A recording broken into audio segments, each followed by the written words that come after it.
Hello tree lovers, Joel Mizell here with the Tree Planters at thetreeplanters.com. We're looking at a red cedar hedge privacy screen.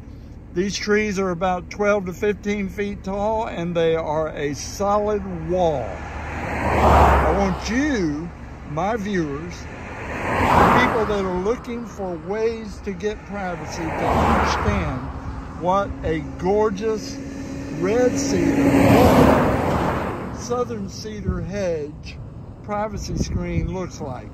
The best example I've ever seen. These trees look like they're on 8-foot, maybe 10-foot centers.